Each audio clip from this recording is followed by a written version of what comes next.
ਸਤਿ ਸ਼੍ਰੀ ਅਕਾਲ। ਪੰਜਾਬ ਟੂਡੇ ਦੇਖ ਰਹੇ ਹੋ ਤੇ ਲੈ ਕੇ ਹਾਜ਼ਰ ਹਾਂ insights with Vishal Sood. Welcome sir. Thank you sir, 34 ਸਾਲ ਪੁਰਾਣਾ ਕੇਸ ਸੀ ਨਵਜੋਤ ਸਿੰਘ ਸਿੱਧੂ ਦਾ, ਸਜ਼ਾ ਹੋਣਾ ਤੈਅ ਹੈ ਉਹਨਾਂ ਨੂੰ, ਤੇ ਕੀ ਇੰਪੈਕਟ ਹੋਊਗਾ ਪੰਜਾਬ ਦੀ ਪੋਲਿਟਿਕਸ ਤੇ ਕੀ ਹੋਊਗਾ ਨਵਜੋਤ ਸਿੰਘ ਸਿੱਧੂ ਦੇ ਕਰੀਅਰ ਤੇ? ਦੇਖੋ, ਰੋਡ ਰੇਜ ਦਾ ਕੇਸ ਸੀ, ਪਿਛਲੇ 34 ਸਾਲ ਤੋਂ ਚੱਲਦਾ ਪਿਆ ਸੀ। ਹੁਣ ਅਲਟੀਮੇਟਲੀ ਜਿਹੜਾ ਸਾਡੇ ਦੇਸ਼ ਦਾ ਹਾਈਐਸਟ ਕੋਰਟ ਹੈ, ਉਹਨਾਂ ਨੇ ਉਹਨੂੰ 1 ਸਾਲ ਦੀ ਸਜ਼ਾ ਸੁਣਾਈ ਆ ਜੀ। ਤੇ ਮੈਨੂੰ ਲੱਗਦਾ ਕਿ ਠੀਕ ਹੈ, he was a 19 year old young man. Road rage ਵਿੱਚ ਉਹਨਾਂ ਨੇ ਇੱਕ ਬੰਦੇ ਨੂੰ ਕਸੁੰਨ ਮਾਰਿਆ, ਜਿਹਦੇ ਕਾਰਨ ਉਹਦੀ ਡੈਥ ਹੋ ਗਈ ਜੀ, ਤੇ ਇੱਕ ਬਜ਼ੁਰਗ ਆਦਮੀ ਨੂੰ ਮਾਰਿਆ, ਤੇ ਉਹਦੀ ਸਜ਼ਾ ਤੇ ਬਣਦੀ ਸੀ। ਕੇਸ ਕਾਫੀ ਦੇਰ ਦਾ ਚੱਲਦਾ ਪਿਆ ਸੀ, ਤੇ ਕਿਉਂਕਿ ਇਹ ਐਜ਼ ਅ ਯੰਗਸਟਰ ਤੇ ਉਹਨਾਂ ਦੀ ਉਸ ਤੋਂ ਬਾਅਦ ਪਬਲਿਕ ਲਾਈਫ ਨੂੰ ਕੰਸੀਡਰ ਕਰਦੇ ਹੋਏ ਉਹਨਾਂ ਨੂੰ ਜੋ ਸਜ਼ਾ ਮਿਲੀ ਹੈ, ਮੈਨੂੰ ਲੱਗਦਾ ਕਿ ਸਜ਼ਾ ਦੇ ਕੁਆਂਟਮ ਬਿਲਕੁਲ ਫੇਅਰ ਹੈ ਜੀ। ਹੁਣ ਇਹਦਾ ਉਹਨਾਂ ਦੇ ਕਰੀਅਰ 'ਤੇ ਕੀ ਅਸਰ ਹੋਏਗਾ, ਇਹ ਡਿਪੈਂਡ ਕਰਦਾ ਕਿ ਉਹ ਅਗਲਾ ਜਿਹੜਾ 1 ਸਾਲ ਹੈ ਜਾਂ ਤਾਂ ਉਸ ਤੋਂ ਬਾਅਦ ਆਪਣੇ ਆਪ ਨੂੰ ਕਿਵੇਂ ਹੈਂਡਲ ਕਰਦੇ ਨੇ ਤੇ ਲੋਕੀ ਇਹਨੂੰ ਕਿਵੇਂ ਪਰਸੀਵ ਕਰਦੇ ਨੇ, ਉਹਨਾਂ ਦਾ ਉੱਥੇ ਬਿਹੇਵੀਅਰ ਕੀ ਰਹਿੰਦਾ ਹੈ। ਤੇ ਹੁਣ ਕਿਸੇ ਵੀ ਦੇ ਵੀ ਕਰੀਅਰ 'ਚ ਇੱਕ ਉਹਦਾ ਆਪਣਾ ਐਸਪੈਕਟ ਹੁੰਦਾ, ਇੱਕ ਹੁੰਦਾ ਆਸ-ਪਾਸ ਦੇ ਲੋਕੀ ਕੀ ਕਰਦੇ ਨੇ। ਹੁਣ ਜਿਵੇਂ ਕਾਂਗਰਸ ਹੈ, ਕਲੀਅਰਲੀ ਕਾਂਗਰਸ ਦੇ ਵਿੱਚ ਉਹਨਾਂ ਦਾ ਜਿਹੜਾ ਹੈਗਾ ਇਸ ਵੇਲੇ ਸਥਾਨ ਹੈ ਪੰਜਾਬ ਕਾਂਗਰਸ 'ਚ, ਉਹ ਨਹੀਂ ਰਿਹਾ ਜੋ ਪਹਿਲਾਂ ਸੀ। ਉਹਨਾਂ ਨੂੰ ਪੰਜਾਬ ਕਾਂਗਰਸ ਦਾ ਪ੍ਰਧਾਨ ਬਣਾਇਆ ਗਿਆ ਜੀ, ਰਾਈਟ। ਬਟ ਉਹ ਪੰਜਾਬ ਕਾਂਗਰਸ ਦੇ ਵਿੱਚ ਹੁਣ ਰਾਜਾ ਵੜਿੰਗ ਪ੍ਰਧਾਨ ਨੇ, ਠੀਕ ਹੈ। ਉਹਨਾਂ ਦੀ ਐਕਸਪਲੇਨੇਸ਼ਨ ਉਹਨਾਂ ਕੋਲ ਮੰਗੀ ਗਈ for the loss of Punjab elections. Congress ਦੀ ਜੋ ਪੰਜਾਬ ਇਲੈਕਸ਼ਨਸ ਹਾਰ ਗਈ, ਉਹਦੇ ਲਈ ਉਹਨਾਂ ਕੋਲ ਐਕਸਪਲੇਨੇਸ਼ਨ ਵੀ ਮੰਗੀ ਗਈ ਜੀ, ਰਾਈਟ। ਇਸ ਕਰਕੇ ਪੰਜਾਬ ਕਾਂਗਰਸ ਦੇ ਵਿੱਚ ਤੇ ਉਹਨਾਂ ਦਾ ਇਸ ਵੇਲੇ ਜਿਹੜਾ ਕੱਦ ਹੈ ਬਹੁਤ ਘਟਿਆ ਹੋਇਆ ਹੈ। He seen as a person who is a rebel ਜੀ। ਤੇ ਜਿਹੜੀ ਹਾਈ ਕਮਾਨ ਹੈ ਕਾਂਗਰਸ ਦੀ, ਉਹਨਾਂ ਦੀ ਇਸ ਵੇਲੇ ਕੋਈ ਵੀ ਉਹਦੇ ਲਈ ਸੌਫਟ ਕਾਰਨਰ ਨਹੀਂ ਹੈ ਨਵਜੋਤ ਸਿੰਘ ਸਿੱਧੂ ਲਈ। ਸੈਕੰਡਲੀ, ਅਕਾਲੀਆਂ ਨਾਲ ਉਹਨਾਂ ਦੀ ਕਦੀ ਨਹੀਂ ਬਣਦੀ, ਤੇ ਬੀਜੇਪੀ ਉਹ ਛੱਡ ਕੇ ਆਏ ਨੇ ਜੀ। ਇਹਨਾਂ ਸਾਰੀਆਂ ਚੀਜ਼ਾਂ ਨੂੰ ਵੇਖ ਕੇ ਉਹਨਾਂ ਦਾ ਫਿਊਚਰ ਕਾਫੀ ਡਾਊਟਫੁਲ ਲੱਗਦਾ ਜੀ। ਬਾਕੀ ਨਵਜੋਤ ਸਿੰਘ ਸਿੱਧੂ ਨੇ ਪ੍ਰੂਵ ਕੀਤਾ ਕਿ ਉਹ ਹਮੇਸ਼ਾ ਹੀ is risen from the ashes ਜੀ। ਇਹ ਹੁਣ ਉਹਨਾਂ ਦਾ ਪੋਲੀਟੀਕਲ ਕਰੀਅਰ ਇੰਨਾ ਜ਼ਿਆਦਾ ਮੈਟਰ ਨਹੀਂ ਕਰਦਾ, but it's a very high profile arrest. ਤੇ ਅਲਟੀਮੇਟਲੀ ਸਾਡੇ ਜੁਡੀਸ਼ੀਅਲ ਸਿਸਟਮ 'ਚ ਭਾਵੇਂ ਦੇਰ ਨਾਲ ਜਿਸ ਬੰਦੇ ਨੇ ਉਹਨਾਂ ਕੋਲ ਰਿਸੋਰਸਿਸ ਸੀ, ਉਹ ਕੇਸ ਦੇ ਉੱਤੇ ਕੇਸ ਲੜਦੇ ਗਏ, ਕੇਸ ਐਕਸਟੈਂਡ ਹੁੰਦਾ ਗਿਆ, ਬਟ ਅਲਟੀਮੇਟਲੀ ਉਹਨਾਂ ਨੂੰ ਜੋ ਇੱਕ ਇਨਸਾਫ ਦਿੱਤਾ ਗਿਆ। ਆਪਾਂ ਇਹਨਾਂ ਨੂੰ ਇਸ ਤਰੀਕੇ ਨਾਲ ਦੇਖੀਏ ਤੇ ਨਵਜੋਤ ਸਿੰਘ ਸਿੱਧੂ ਦਾ ਪੋਲੀਟੀਕਲ ਕਰੀਅਰ ਮੈਨੂੰ ਨਹੀਂ ਲੱਗਦਾ ਕਿ ਪੰਜਾਬ ਨੂੰ ਇਸ ਵੇਲੇ ਇੰਨਾ ਮੈਟਰ ਕਰਦਾ। ਕਾਂਗਰਸ ਦੇ ਇੱਕ ਹੋਰ ਸਾਬਕਾ ਪ੍ਰਧਾਨ ਸੁਨੀਲ ਕੁਮਾਰ ਜਾਖੜ, ਉਹਨਾਂ ਤੇ ਆਰੋਪ ਲੱਗੇ, ਪਾਰਟੀ ਨੇ ਨੋਟਿਸ ਭੇਜਿਆ ਤੇ ਉਹਨਾਂ ਨੇ ਪਾਰਟੀ ਛੱਡੀ ਤੇ ਫਿਰ ਹੁਣ ਉਹ ਬੀਜੇਪੀ 'ਚ ਸ਼ਾਮਿਲ ਹੋ ਗਏ। ਦੇਖੋ, ਤੁਹਾਨੂੰ ਯਾਦ ਹੋਏਗਾ ਸ਼ਾਇਦ ਤੁਹਾਡੇ ਨਾਲ ਜਾਂ ਗੁਰਲੀਨ ਨਾਲ ਆਪਣੀ ਇਨਸਾਈਟਸ 'ਤੇ ਗੱਲ ਹੋਈ ਸੀ ਬਿਫੋਰ ਇਲੈਕਸ਼ਨਸ, ਕਿ ਉਹਨਾਂ ਦਾ ਜਿਹੜਾ ਉਸ ਵੇਲੇ ਦਾ ਹੀ ਬਿਹੇਵੀਅਰ ਸੀ, it looked in sync with what will happen with he was more in sync with what BJP thought processes ਜੀ।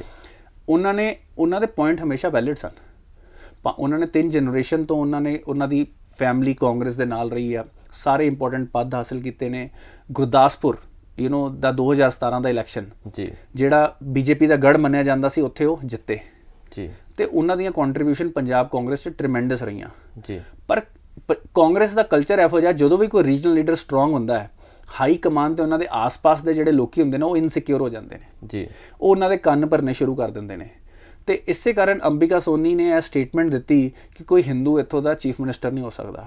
ਇਹ ਸਟੇਟਮੈਂਟ ਫੰਡਾਮੈਂਟਲੀ ਸਾਡੇ ਦੇਸ਼ ਦੇ ਫੈਬਰਿਕ ਦੇ ਅਗੇਂਸਟ ਹੈ ਜੀ। ਪੰਜਾਬ ਦੇ ਵਿੱਚ ਕੋਈ ਵੀ ਪੰਜਾਬ ਦਾ ਬਸ਼ਿੰਦਾ, ਜਿਹੜਾ ਵੀ ਪੰਜਾਬ ਲਈ ਚੰਗਾ ਸੋਚਦਾ ਹੈ, ਉਹ ਇੱਥੋਂ ਇਲੈਕਸ਼ਨ ਲੜ ਕੇ ਉਹ ਇੱਥੋਂ ਦਾ ਚੀਫ ਮਿਨਿਸਟਰ ਬਣ ਸਕਦਾ, ਭਾਵੇਂ ਉਹ ਹਿੰਦੂ ਹੋਵੇ, ਸਿੱਖ ਹੋਵੇ, ਈਸਾਈ ਹੋਵੇ, ਕਿਸੇ ਵੀ ਧਰਮ ਦਾ ਹੋਵੇ ਜੀ। ਜੇ ਉਹ ਇਲੈਕਸ਼ਨ ਜਿੱਤਦਾ ਹੈ ਤੇ ਉਹ ਸਾਡੇ ਪੰਜਾਬ ਦਾ ਚੀਫ ਮਿਨਿਸਟਰ ਬਣ ਸਕਦਾ, ਜੇ ਉਹ ਸਾਡਾ ਕਾਬਿਲ ਨੇਤਾ ਜੀ। ਇਹ ਸੋਚ ਜੋ ਹੈਗੀ ਆ, ਇਹ ਆਪਣੇ ਸੁਨੀਲ ਕੁਮਾਰ ਜਾਖੜ ਦੀ ਵੀ ਆ ਜੀ।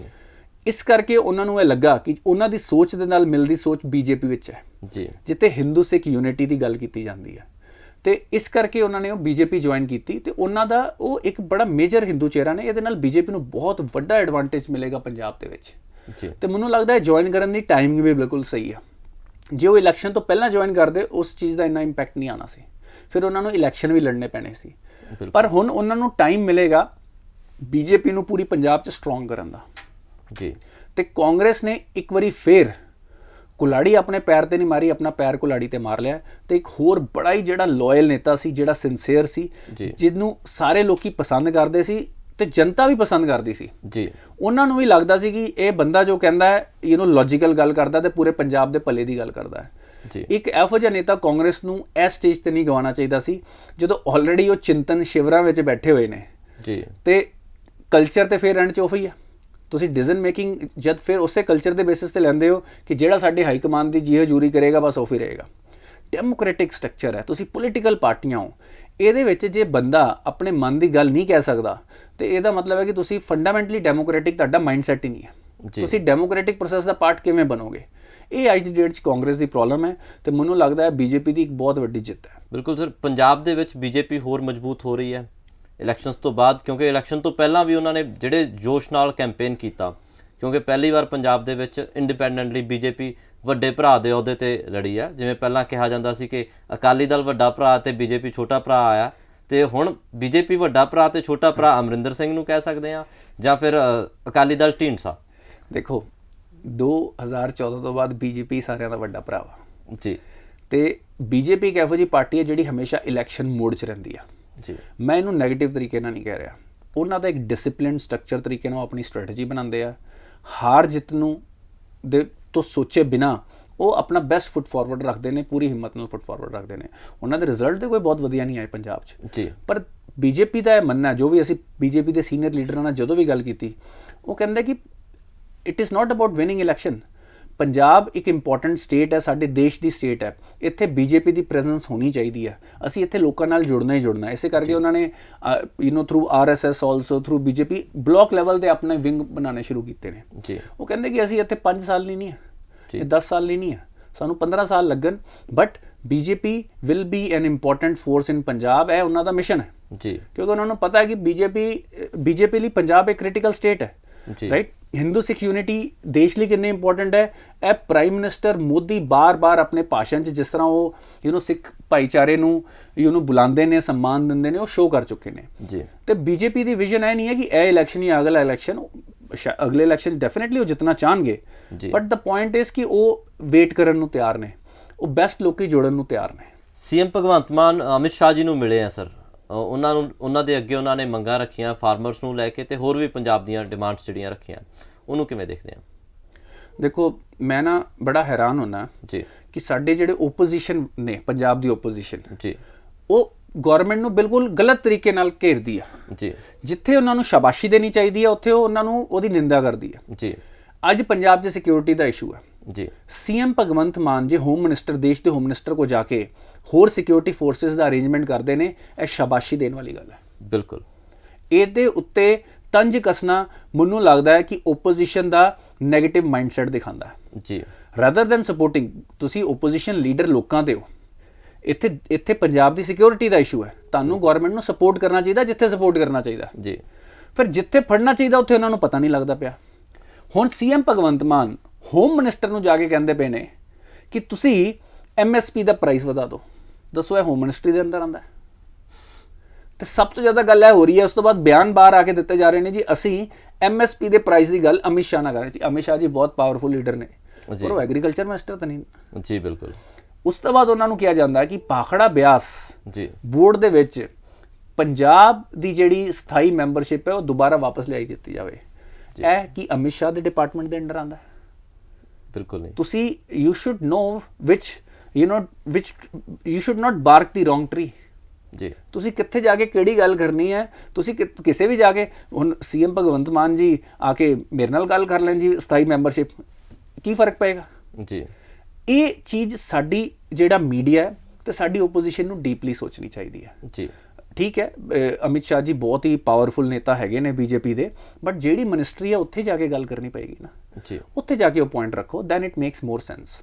ਜਿਹੜਾ ਭਾਖੜਾ ਬਿਆਸ ਮੈਨੇਜਮੈਂਟ ਬੋਰਡ ਦੇ ਜਿਹੜੀ ਕੰਟਰੋਵਰਸੀ ਹੁਣ ਆਪਾਂ ਉਹਦੀ ਗੱਲ ਕਰਦੇ ਹਾਂ ਜੀ, ਉਹਦੇ ਵਿੱਚ ਨਵੇਂ ਰੂਲ ਬਣਾਏ ਗਏ ਨੇ, 2022 ਦੇ ਨਵੇਂ ਰੂਲ ਆਏ ਲਏ ਨੇ, ਜਿਹਦੇ 'ਚ ਇਹ ਕਿਹਾ ਗਿਆ ਹੈ ਕਿ ਪੰਜਾਬ ਤੇ ਹਰਿਆਣਾ ਦੀ ਸਥਾਈ ਮੈਂਬਰਸ਼ਿਪ ਬੰਦ ਕਰ ਦਿੱਤੀ ਜਾਏਗੀ। ਜੀ। ਜਿਹੜੇ ਵੀ ਟੌਪ ਮੈਂਬਰਸ ਹੋਣਗੇ ਉਹਨੂੰ ਰਨ ਕਰਨ ਲਈ ਉਹਨਾਂ ਦੀ ਸਰਟਨ ਕੁਆਲੀਫਿਕੇਸ਼ਨ ਨੋਰਮ ਹੋਰ ਟਾਈਟ ਕਰ ਦਿੱਤੇ ਗਏ ਨੇ। ਜੀ। ਹੁਣ ਉਹ ਟਾਈਟ ਹੋਣ ਨਾਲ ਇਹ ਹੁੰਦਾ ਪਿਆ, ਪੰਜਾਬ ਦੇ ਓਪੋਜੀਸ਼ਨ ਲੀਡਰਸ ਤੇ ਸਾਰਿਆਂ ਦਾ ਮੰਨਣਾ ਹੈ ਕਿ ਸਾਡੇ ਇੰਜੀਨੀਅਰ ਉਹਦੇ ਲਈ ਫਿਰ ਕੁਆਲੀਫਾਈ ਨਹੀਂ ਕਰਨਗੇ। ਜੀ। ਹੁਣ ਇਹਨੂੰ ਤੁਸੀਂ ਬਾਕੀ ਸਾਰਾ ਕੁਝ ਸੇਮ ਹੈ, ਜਿਹੜਾ ਸਾਡਾ ਹਿੱਸਾ ਹੈ ਇਰੀਗੇਸ਼ਨ ਦੇ ਵਾਟਰ 'ਚ ਜਾਂ ਬਿਜਲੀ ਦੇ ਵਿੱਚ ਉਹ ਸੇਮ ਹੀ ਆ। ਜੀ। ਅਪਾਇੰਟਮੈਂਟ ਕਿਹਦੀ ਹੋਏਗੀ ਬਸ ਇਹ ਡਿਫਾਈਨ ਕੀਤਾ ਗਿਆ ਹੈ। ਹੁਣ ਇਹਨੂੰ ਵੇਖਣ ਦਾ ਨਜ਼ਰੀਆ ਬਸ ਕਿ ਬਈ ਕੀ ਆਪਾਂ ਭਾਖੜਾ ਬਿਆਸ ਬੋਰਡ ਬੈਸਟ ਲੋਕਾਂ ਕੋ ਰਨ ਕਰਨਾ ਹੈ ਕਿ ਪੰਜਾਬ ਦੇ ਲੋਕਾਂ ਤੋਂ ਰਨ ਕਰਨਾ ਹੈ। ਜੀ। ਡੈਫੀਨੇਟਲੀ ਪੰਜਾਬ ਦਾ ਇੱਕ ਨੁਮਾਇੰਦਾ ਹੋਣਾ ਚਾਹੀਦਾ ਤਾਂ ਕਿ ਉਹ ਪੰਜਾਬ ਦੇ ਇੰਟਰਸਟ ਦੀ ਗੱਲ ਕਰੇ, ਕਿਉਂਕਿ ਹਰ ਵਾਰੀ ਤੁਹਾਨੂੰ ਆਪਣੇ ਇੰਟਰਸਟ ਨੂੰ ਰਿਪਰੈਜ਼ੈਂਟ ਕਰਨ ਲਈ ਕੋਈ ਚਾਹੀਦਾ ਹੈ। ਤੇ ਮੈਂ ਕਹਾਂਗਾ ਕਿ ਇਹਦੇ ਵਿੱਚ ਅੱਧੀ ਸੱਚਾਈ ਵੀ ਹੈ ਤੇ ਬਾਕੀ ਬਹੁਤ ਜ਼ਿਆਦਾ ਵਰੀ ਕਰਨ ਵਾਲੀ ਗੱਲ ਵੀ ਨਹੀਂ। ਹਾਈ ਕੋਰਟ ਨੇ ਇੱਕ ਆਦੇਸ਼ ਜਾਰੀ ਕੀਤਾ ਕਿ ਹੋਮ ਸੈਕਟਰੀ ਦੀ ਤਨਖਾਹ ਰੋਕ ਲਈ ਜਾਵੇ ਜਦੋਂ ਤੱਕ ਪੈਨਸ਼ਨਸ ਨਹੀਂ ਜਾਂਦੀਆਂ ਵਿਡੋਜ਼ ਦੀਆਂ। ਦੇਖੋ, ਇੱਕ ਬਹੁਤ ਹੀ ਮੈਨੂੰ ਲੱਗਦਾ ਕਿ ਇਹ ਹਾਈ ਕੋਰਟ ਦਾ ਬਹੁਤ ਹੀ ਸਲੂਟ ਕਰਨ ਵਾਲਾ ਫੈਸਲਾ ਹੈ। ਜਿਹੜੇ ਵੱਡੇ ਆਫੀਸਰ ਨੇ ਉਹ ਇੱਕ ਆਮ ਆਦਮੀ ਦੀ ਤਕਲੀਫ ਨਹੀਂ ਸਮਝਦੇ ਪਏ। ਅੱਜ ਬਿਊਰੋਕ੍ਰੇਸੀ ਆਮ ਆਦਮੀ ਦੀ ਤਕਲੀਫ ਤੋਂ ਕੱਟੀ ਪਈ ਹੈ ਜੀ। ਆਪਾਂ ਇਹ ਵੀ ਗੱਲ ਕਰਦੇ ਹਾਂ ਕਿ ਪੋਲੀਟੀਸ਼ੀਅਨ ਫਿਰ ਕਈ ਵਾਰੀ ਚੇਂਜ ਲਿਆਉਣਾ ਚਾਹੁੰਦਾ ਹੈ। ਅੱਜ ਬਿਊਰੋਕ੍ਰੇਸੀ ਉਸ ਡਿਵੈਲਪਮੈਂਟ 'ਚ ਹਰਡਲ ਬਣ ਜਾਂਦੀ ਹੈ ਤੇ ਬਿਊਰੋਕ੍ਰੇਸੀ ਦੀ ਜਵਾਬਦੇਹੀ ਬਣਾਉਣਾ ਇੱਕ ਜੁਡੀਸ਼ਰੀ ਕਰ ਸਕਦੀ ਹੈ ਜੀ। ਤੇ ਮੈਨੂੰ ਲੱਗਦਾ ਹੈ ਕਿ ਇਹ ਜਿਹੜੇ ਵਿਡੋਜ਼ ਨੇ ਜਿਹੜੇ ਆਲਰੇਡੀ ਤਕਲੀਫਾਂ 'ਚ ਨੇ ਉਹਨਾਂ ਦੀ ਪੈਨਸ਼ਨ ਰੁਕਣਾ ਤੇ ਇੱਕ ਸੈਕਟਰੀ ਲੈਵਲ ਦੇ ਆਫੀਸਰ ਦਾ ਉਸ ਪਾਸੇ ਇਨਡਿਫਰੈਂਟ ਹੋਣਾ ਕਿ ਬਈ ਕਿਸੇ ਉਸ ਪਾਸੇ ਆਪਣਾ ਧਿਆਨ ਪੂਰਾ ਨਾ ਦੇਣਾ, ਇਹ ਇੱਕ ਵਾਕਈ ਸੋਚਣ ਵਾਲੀ ਗੱਲ ਹੈਗੀ ਆ। ਤੇ ਮੈਂ ਸਲੂਟ ਕਰਦਾ ਹਾਈ ਕੋਰਟ ਦੇ ਇਸ ਫੈਸਲੇ ਦੀ ਕਿ ਜਿੰਨਾ ਤੱਕ ਹੁਣ ਵੇਖਦੇ ਹਾਂ ਕਿੰਨੀ ਛੇਤੀ ਪੈਨਸ਼ਨ ਜਾਂਦੀ ਹੈ, ਆਪਣੀ ਸੈਲਰੀ ਰੁਕਣ ਤੇ ਕਿੰਨੀ ਜਲਦੀ ਕਰਦੇ ਨੇ ਜੀ। ਉਸ ਤੋਂ ਪਤਾ ਚੱਲ ਜਾਏਗਾ ਕਿ ਬਈ ਵਾਕਈ ਕੋਈ ਪ੍ਰੋਬਲਮ ਸੀ ਜਾਂ ਜਾਣਬੁੱਝ ਕੇ ਬਸ ਇੱਕ ਸੀ ਕਿ ਕੇਅਰਲੈਸ ਐਟੀਟਿਊਡ ਸੀ। ਇਹ ਸਾਰੀਆਂ ਚੀਜ਼ਾਂ ਸਾਹਮਣੇ ਆ ਜਾਣਗੀਆਂ ਤੇ ਆਪਾਂ ਇਸ ਖਬਰ ਨੂੰ ਫੋਲੋ ਕਰਨਾ ਚਾਹੀਦਾ ਕਿ ਹੁਣ ਕਿੰਨੀ ਛੇਤੀ ਪੈਨਸ਼ਨ ਲੱਗ ਜਾਏ। ਬਾਕੀ ਹੋਰ ਵੀ ਡਿਪਾਰਟਮੈਂਟਸ ਦੇ ਵਿੱਚ ਜਿਹੜੇ ਅਧਿਕਾਰੀ ਜਾਂ ਕਰਮਚਾਰੀ ਨਹੀਂ ਕੰਮ ਕਰ ਰਹੇ ਉਹਨਾਂ ਨਾਲ ਵੀ ਮੈਨੂੰ ਲੱਗਦਾ ਇਹੋ ਹੀ ਸਲੂਕ ਹੋਣਾ ਚਾਹੀਦਾ ਕਿ ਤਨਖਾਹ ਰੋਕ ਕੇ ਉਹਨਾਂ ਨੂੰ ਕਿਹਾ ਜਾਵੇ ਕਿ ਕੰਮ ਪੂਰਾ ਕੀਤਾ ਜਾਵੇ, ਫਿਰ ਤਨਖਾਹ ਮਿਲੇਗੀ। ਬਿਲਕੁਲ, ਦੇਖੋ ਇਹਦੇ ਨਾਲ ਐਫੀਸ਼ੀਐਂਸੀ ਆਏਗੀ। ਹਾਲਾਂਕਿ ਇਹ ਤਰੀਕਾ ਨਹੀਂ ਹੋਣਾ ਚਾਹੀਦਾ ਕਿ ਬਈ ਤੁਸੀਂ ਸਿਰਫ ਤਨਖਾਹਾਂ ਹੀ ਰੁਕਣ ਲੱਗ ਪਣ, ਇੱਕ ਇਹੋ ਜਿਹਾ ਪ੍ਰੈਸੀਡੈਂਸ ਵੀ ਸੈੱਟ ਨਾ ਹੋਵੇ ਤੇ ਜੁਡੀਸ਼ਰੀ ਦਾ ਰੋਲ ਐਗਜ਼ੈਕਟਿਵ ਦੇ ਵਿੱਚ ਓਵਰਲੈਪ ਵੀ ਹੋਏਗਾ ਜੀ। ਇੱਕ ਸਪੈਸ਼ਲ ਕੇਸ ਸੀ ਕਿ ਬਈ at the end of the day judiciary ਨੂੰ ਜਦੋਂ ਇੰਟਰਵੀਨ ਕਰਨਾ ਪੈਂਦਾ ਹੈ, ਪਰ ਵੈਸੇ ਅਕਾਊਂਟੇਬਿਲਿਟੀ ਦੇ ਬੜੇ ਨੋਰਮ ਨੇ ਜੀ, ਉਹਨਾਂ ਨੂੰ ਬਸ ਇੰਪਲੀਮੈਂਟ ਕਰਨ ਦੀ ਲੋੜ ਹੈ। ਹਰ ਚੀਜ਼ ਕੋਰਟ 'ਚ ਜਾਣ ਦੀ ਲੋੜ ਨਹੀਂ ਹੈ। ਜਦੋਂ ਰੂਲ ਬੁੱਕ ਬਣਦੀ ਹੈ ਉਹਦੇ ਵਿੱਚ ਸਾਰਿਆਂ ਦੀ ਅਕਾਊਂਟੇਬਿਲਿਟੀ ਤੇ ਬੜੇ ਸਾਰੀਆਂ ਚੀਜ਼ਾਂ ਲਿਖੀਆਂ ਹੁੰਦੀਆਂ, ਪਰ ਕੋਈ ਉਹਨਾਂ ਨੂੰ ਇੰਪਲੀਮੈਂਟ ਤੇ ਕਰੇ। ਜਦ ਉੱਤੇ ਤੋਂ ਲੈ ਕੇ ਥੱਲੇ ਸਾਰੇ ਰਲੇ ਹੋਏ ਨੇ ਤੇ ਉਹਨੂੰ ਆਨਸਰੇਬਲ ਕੌਣ ਕਰੇਗਾ ਜੀ? ਇਹ ਕੋਈ ਗਵਰਨਮੈਂਟ ਦਾ ਤੇ ਲੀਡਰਸ਼ਿਪ ਦਾ ਕੰਮ ਹੁੰਦਾ। ਪੋਲੀਟੀਸ਼ੀਅਨ ਕਿਉਂ ਨੇਤਾ ਕਿਉਂ ਚੁਣ ਕੇ ਲਿਆਏ ਜਾਂਦੇ? ਤਾਂ ਕਿ ਉਹ ਜਨਤਾ ਦੇ ਦਰਦ ਨੂੰ ਸਮਝਣ ਤੇ ਉਹਨੂੰ ਰਿਪਰੈਜ਼ੈਂਟ ਕਰਨ ਤੇ ਇਸ ਚੀਜ਼ ਨੂੰ ਇੰਪਲੀਮੈਂਟ ਕਰਨਾ ਹੀ ਤੇ ਸਰਕਾਰ ਦਾ ਕੰਮ ਹੈ। ਤਾਈਓ ਤੇ ਐਂਡ 'ਚ ਕਰਪਸ਼ਨ ਦਾ ਚਾਰਜ ਸਰਕਾਰਾਂ ਤੇ ਕਿਉਂ ਆਉਂਦਾ ਜੀ? ਕਰਪਸ਼ਨ ਦੇ ਆਫੀਸਰ ਵੀ ਕਰਦੇ ਨੇ, ਰਾਈਟ? ਕਰਪਸ਼ਨ ਸਾਰੇ ਕਰਮਚਾਰੀ ਕਰਦੇ ਨੇ, ਕਰਪਸ਼ਨ ਪ੍ਰਾਈਵੇਟ ਫੀਲਡ 'ਚ ਵੀ ਹੁੰਦੀ ਹੈ, ਪਰ ਸਰਕਾਰ ਤੇ ਇਲਜ਼ਾਮ ਕਿਉਂ ਆਉਂਦਾ? ਕਿਉਂਕਿ ਸਰਕਾਰ ਕੋਲ ਅਲਟੀਮੇਟ ਪਾਵਰ ਹੈ ਤੇ ਸਰਕਾਰ ਨੂੰ ਜਿਹੜੇ ਰੂਲ ਬਣਾਏ ਗਏ ਆ ਉਹਨਾਂ ਨੂੰ ਇੰਪਲੀਮੈਂਟ ਕਰਨਾ जी। सर चलते हैं नेशनल सेगमेंट वाल। भारत के आसपास जितने भी देश हैं, चाहे श्रीलंका हो गया, पाकिस्तान हो गया, अफगानिस्तान हो गया, नेपाल हो गया, सभी देश इकोनॉमिकली कमज़ोर होते जा रहे हैं। तो भारत को क्या करना चाहिए सर इस सिचुएशन में? देखो, ये बड़ी ही इस वक्त इंडिया के लिए डिफ़िकल्ट सिचुएशन है जी। एक तरफ है हमारा एक बहुत ही पावरफुल और होस्टाइल नेबर चाइना जी, राइट? और वो भी इन सारे देश जो इंडिया को सबसे इंडिया की बाउंड्री टच होती है अफगानिस्तान से भी, पीओके को तो हम अपना ही पार्ट माने, उसके थ्रू हमारी अफगानिस्तान से भी बाउंड्री टच होती है जी। तो अब इंडिया के लिए सार्क समिट सोल्यूशन नहीं रह गया जी। सार्क लास्ट मेरे ख्याल में 8 साल पहले हुआ था और उसमें भी इंडिया पे अटैक के कारण अपार्ट फ्रॉम नेपाल के हेड बाकी सारे इंडिया के साथ उस समिट से वॉकआउट कर गए थे जी। तो प्रैक्टिकली सार्क अब एक डिफंक्ट सिस्टम है। इंडिया को अब सारे इन कंट्रीज के साथ 1-to-1 बाइलेटरल रिलेशन बनाना चाहिए, जो इंडिया करना चाहिए जी।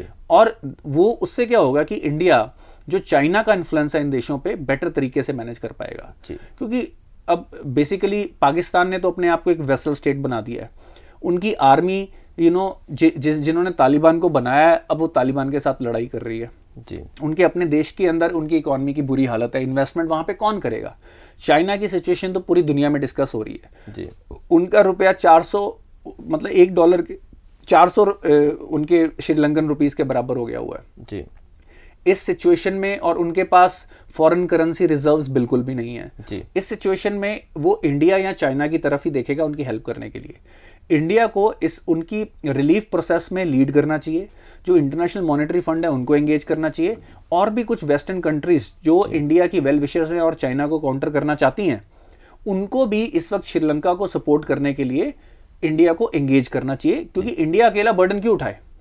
क्योंकि चाइना का इन्फ्लुएंस अगर श्रीलंका एक बड़ी स्ट्रेटेजिकली लोकेशन पे है तो पूरे इंडियन ओशन पे उसका कंट्रोल बढ़ता है जी। अब ये चीज़ ना तो जापान चाहेगा, ना ऑस्ट्रेलिया चाहेगा, ना यूएस चाहेगा, तो फिर हम क्वाड का पार्ट हैं। तो श्रीलंका की जो सपोर्ट है वो क्वाड के थ्रू जॉइंट फंड से होनी चाहिए। इससे श्रीलंका को भी ज़्यादा बेनिफिट होगा, श्रीलंका के एक्सपोर्ट्स के लिए एक बड़ी मार्केट मिलेगी और कलेक्टिवली लेस बर्डन के साथ। और फिर श्रीलंका के को भी लगेगा कि अगर 4 देशों की सपोर्ट मिल रही है, मैं सिर्फ चाइना के साथ क्यों जाऊं। ये इंडिया के लिए एक बड़ा अच्छा स्ट्रेटेजिक इनिशिएटिव हो सकता है, रेदर देन ये बोलना कि मैं 1-to-1 आपकी हेल्प कर रहा हूं। इस श्रीलंका प्रॉब्लम को उनको जापान, यूएस और ऑस्ट्रेलिया को भी एक अपॉर्चुनिटी की तरह दिखाना चाहिए जी। और उसमें श्रीलंका, और ऐसे ही वो बाकी कंट्रीज के साथ कर सकते हैं। तो इंडिया को क्या करना चाहिए, अपने आसपास के नेबरहुड में जहां पे भी वो अपने बाइलेटरल रिलेशन बनाना चाह रहे हैं, उसमें साथ में क्वाड वगैरह को इन्वॉल्व कर ले। उससे क्या होगा कि लेट्स से बांग्लादेश की अगर मैं बात करूं, वहां पे भी इस वक्त थोड़ी सी जो इस्लामिक एक्सट्रीमिज्म है बढ़ती जा रही है। हालांकि Sheikh Hasina is a very powerful leader, उन्होंने अच्छा कंट्रोल रखा हुआ है, बट वहां पे भी उनको ये थोड़ा सा एक इन्फ्लुएंस आपका बढ़ जाता है। When you are part of a quad, तो आप बेटर तरीके से नेगोशिएट कर सकते हैं। और दूसरे देश को भी, छोटे देश को भी ये लगता है कि it is they are better off कि मेरे को इंडिया का भी साथ मिल रहा है जो मेरे नेबरहुड में एक बड़ी पावर है, मेरे को जापान का भी साथ मिल रहा है जो मेरी टेक्नोलॉजी में हेल्प कर सकता है, मेरे को ऑस्ट्रेलिया का भी साथ मिल रहा है जो रिसोर्सेज दे सकता है, और यूएस तो है ही है जो एक मेजर ग्लोबल पावर है। तो इससे चाइना का इन्फ्लुएंस मिलके हम इस रीजन में तोड़ सकते हैं। सर, चाइना की आपने बात की, तो चाइना के बारे में दलाई लामा ने भी एक बात कही है। उन्होंने कहा कि चाइना ने जितनी भी कोशिश कर ली वो तिब्बत के माइंडसेट को बदल नहीं पाए। वेरी ट्रू, जो दलाई लामा जी ने बोला है, हिज होलीनेस दलाई लामा ने जो बोला है वो बिल्कुल सही बात बोली है। चाइना पूरी दुनिया को फोर्स के थ्रू बदलना चाहता है जी। और आप किसी पॉपुलेशन की जो हेरिटेज है, जो कल्चर है, फोर्स के थ्रू चेंज नहीं कर सकते। इंडिया से एक हिस्टोरिकल मिस्टेक हुई जब तिब्बत को हम इंडिया का पार्ट बना सकते थे। तिब्बत कोई छोटा एरिया नहीं है जी। रफली इंडिया का 40% एरिया तिब्बत के बराबर है जी। 40% इज अ ह्यूज। अगर इंडिया आज 33 लाख स्क्वायर किलोमीटर है तो 40% मतलब 15 लाख स्क्वायर किलोमीटर एरिया हमने ऐसे ही जाने दिया जी। अगर उस टाइम पे हम थोड़े से एग्रेसिव होते और अपनी होल्ड वहां पे रखते तो इट वुड हैव बेनिफिटेड अस। और एक वो हाइट पे है, तो अल्टीमेटली मेरे को नहीं लगता है कि आजकल जो अवेयरनेस आ रही है जी। और हेजिमोनिक माइंडसेट के खिलाफ जो पूरी दुनिया, जो कॉलोनियल इंपीरियलिस्टिक माइंडसेट था देशों का, उसके खिलाफ पूरी दुनिया जाग रही है जी। हर देश ये समझ गया है कि हमें हमारा कल्चर, हमारी इंडिपेंडेंस, अपनी सॉवरेनिटी ज़्यादा ज़रूरी है। तो कोई बड़ी बात नहीं है कि आगने वाले कुछ दशकों में तिब्बत फिर से एक इंडिपेंडेंट एंटिटी की तरह और अपने कल्चर के साथ वहाँ पे चला पाए। सर, नेटो फिनलैंड को शामिल करना चाहता है अपने आप में, और टर्की ने भी इस पे इशू खड़ा किया है कि हम ये नहीं होने देंगे, तो उस पर क्या देखा जाए? देखो, फिनिश प्रेसिडेंट की स्टेटमेंट आई है कि हम टर्की के जो भी कंसर्न है उसको हैंडल करेंगे। उन्होंने अपनी एप्लीकेशन डाली है नेटो मेंबरशिप की। अब इसके 2 पार्ट हैं। पहले पार्ट यूक्रेन रशिया वॉर से रिलेटेड कि वॉर अब बढ़ेगी और चलती रहेगी, उसके रुकने की कोई, इसीलिए आप देखिए मार्केट्स और डाउन जा रही हैं और इसका इन्फ्लेशन पे बहुत बड़ा प्रेशर आने वाला है क्योंकि वॉर रुकती नज़र नहीं आ रही है। और अगर रशिया ने ये स्टैंड लिया ही है कि नेटो की और एक्सपेंशन नहीं होनी चाहिए, तो पुतिन के लिए भी इस वक्त बहुत बड़ी प्रॉब्लम हो जाएगी। अगर वो इस पर कोई एक्शन नहीं लेते हैं तो डोमेस्टिकली उसकी इमेज खराब होती है जी।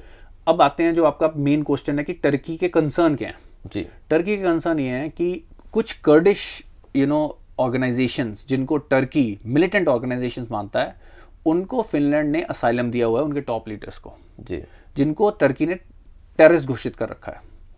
अब यहाँ तो फिनलैंड को उन लोगों को वापस टर्की के हवाले करना पड़ेगा जी। अब टर्की में भी बहुत ज़्यादा इस्लामिक रेडिकलाइजेशन हो रही है with under the current president जी। और अगर फिनलैंड ये करता है तो वो एक ह्यूमन राइट्स वायलेशन हो जाएगी। तो ये एक बड़ी कॉम्प्लिकेटेड सिचुएशन है क्योंकि टर्की नेटो मेंबर है, तो नेटो मेंबर की सबकी परमिशन के बिना आप कोई नया मेंबर ऐड नहीं कर सकते। तो फिनलैंड को अगर मेंबर बनना है तो टर्की के इन कंसर्न्स को हैंडल करना पड़ेगा। अब वो नेटो मेंबरशिप बनने के लिए जो उनका एक ह्यूमन राइट्स पे स्टैंड रहा है, क्या उसके खिलाफ जाते हैं? ये अगेन यूरोपियन कंट्रीज की हिपोक्रेसी दिखाएगा जी। और अब नेटो के आगे बढ़ने से ग्लोबल अनस्टेबिलिटी तो बढ़ेगी और इसका जो प्रेशर है, जो हमेशा बात करते हैं इन्फ्लेशन पे, रिसोर्सेज पे, सप्लाई चेन पे, जिसके कारण हमारे देश में भी महंगाई और ग्रोथ के ऊपर इम्पैक्ट आएगा। सर, चाइना की बात हम कर रहे थे पहले भी, तो चाइना को बैन कर दिया कनाडा ने भी। चाइना की कंपनी हुआई को जी 5G नेटवर्क्स के लिए बैन कर दिया गया। जी बाय चांस अमन, कल ही हमारी ये बात हो रही थी कि यहाँ 1-2 दिन पहले की हम 6G नेटवर्क की हमारे प्राइम मिनिस्टर बात कर रहे थे। बिल्कुल। तब भी हमने ये बोला था कि काफ़ी कंट्रीज हैं जो चाइना के ऊपर बिल्कुल रिलाई नहीं करना चाहती। जी तो इंडिया अगर वो टेक्नोलॉजी लीडरशिप ले लेता है 6G नेटवर्क में, 5G नेटवर्क में तो इस वक्त चाइना की है, जी राइट। अगर हम 6G नेटवर्क में लीपफ्रॉग करते हैं और 6G पे फोकस करके टेक्नोलॉजी पे आते हैं तो कनाडा, यूएस, यूरोप, ये सारी मेजर कंट्रीज हमारी टेक्नोलॉजी अडॉप्ट करने में बिल्कुल भी हिचकिचाहट नहीं करेंगी, because we are also democratic country और हमारे वैल्यू सिस्टम कुछ चीज़ों पे सेम है। जी कुछ चीज़ों पे मैं बोल रहा हूँ क्योंकि हिंदुस्तान किसी की एक्सप्लॉयटेशन में बिलीव नहीं करता, पर वेस्टर्न कंट्रीज पूरी दुनिया को एक्सप्लॉयट कर रही हैं। उनको एक रिलायबल इंडिया जैसा पार्टनर बन जाएगा और उनको डर है कि जो चाइनीज़ कंपनी है हुआई, वो गवर्नमेंट, अगेन वहाँ पे सारी मेजर कंपनीज गवर्नमेंट सपोर्टेड हैं, चाइनीज़ गवर्नमेंट सपोर्टेड हैं, वो चाइनीज़ गवर्नमेंट के लिए वो स्पाई करती हैं दूसरे देशों में, नेटवर्क के थ्रू सारा डाटा निकाल के अपने देश में वापस भेजती हैं। तो ये और कल को अगर कोई लड़ाई होती है तो वो पूरे के नेटवर्क को कहीं किसी भी टाइम पे पूरा जाम कर सकते हैं, क्योंकि अल्टीमेटली 5G नेटवर्क आपका डिफेंस उस पर डिपेंडेंट होगा, आपका एग्रीकल्चर, आपकी एजुकेशन, आपकी बैंकिंग, सब कुछ उस पर डिपेंडेंट हो जाएगी। तो वो कल को आपकी पूरे देश को अपने कब्जे में कर सकते हैं by just stopping that network. तो कनाडा का ये बड़ा वाइस और लॉन्ग टर्म डिसीजन है, वो वेट कर सकते हैं। In the main time India को अपनी 5G और 6G टेक्नोलॉजी पे फोकस शार्प शुरू कर देना चाहिए ताकि अगले 4-5 सालों में हम इन लोगों को वो सारी टेक्नोलॉजी प्रोवाइड कर पाएँ। जी शुक्रिया सर मीनिंगफुल इंसाइट्स के लिए। इस तरह की और डिस्कशंस के लिए देखते रहिए पंजाब टुडे।